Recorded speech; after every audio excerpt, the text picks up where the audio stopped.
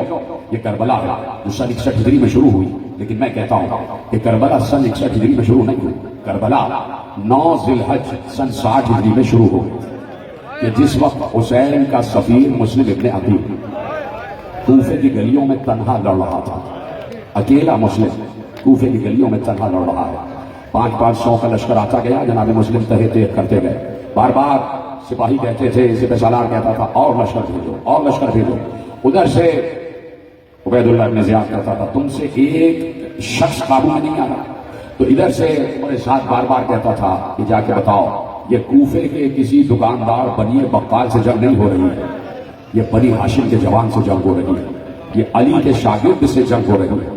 تو اب میرے عزیزوں آپ بیٹھے ہیں، چاہے تو گریہ کر لیجیے گا، چاہے تو خاموش بیٹھے رہیے گا، لیکن کیا ہی اچھا ہے کہ آپ کی آوازیں گریہ بلند ہو جائے، تاکہ وہ ایک بیوی جو پس پردہ آئی ہوئی ہے اس بیوی تک آپ کی آوازیں پہنچ جائیں۔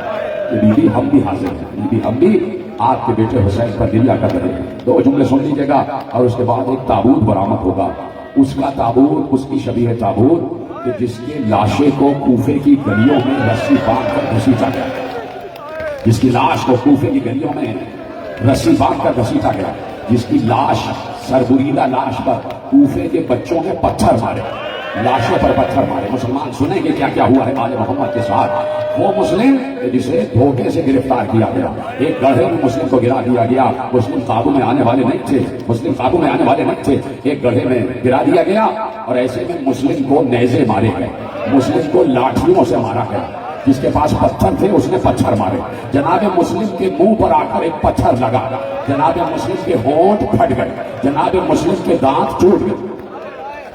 رونے والی شکل بنانا ضروری ہے میرے عزیز، چاہے کسی بھی مسلک سے کوئی بیٹھا ہے، انسان تو ہونا، انسان تو ہونا۔ میں یہ نہیں کہتا کہ شیعہ سنی ہو، نہیں، میں اس کا قائل نہیں ہوں، میں کہتا ہوں انسان تو ہونا، اور انسان کا ہونے کا تقاضا یہ ہے کہ انسان جب کسی کی مصیبت سنتا ہے تو اس پر افسوس ضرور کرتا ہے، تو کم از کم افسوس والی شکل میں دیکھنا چاہتا ہوں۔ آپ گریہ کر رہے ہیں، مسلم کو گھیر کے مارا گیا، دانت شہید ہو گئے، ہونٹ پھٹ گئے، اور مسلم کے سر پر پتھر لگے، مسلم کے جسم پر پتھر لگے، نیزے چبھوئے گئے مسلم کے جسم پر، اور مسلم کو رسیوں سے باندھ کر اوپر لایا گیا، گھسیٹتے ہوئے لے کے آئے، اور لے کے آ گئے دارالامارہ میں لے کے آئے۔ مسلم کے ہاتھ بندھے ہوئے تھے، اور مسلم کا سینہ چوڑا تھا، مسلم کا سینہ چوڑا تھا، اور مسلم ایک ایک کو جھڑکتے ہوئے آ رہے تھے، ہٹو سامنے سے، ہٹو سامنے سے۔ اور جیسے ہی ابن زیاد کو سامنے دیکھا، کسی نے کہا تو نے امیر کو سلام نہیں کیا، تم نے امیر کو سلام نہیں کیا۔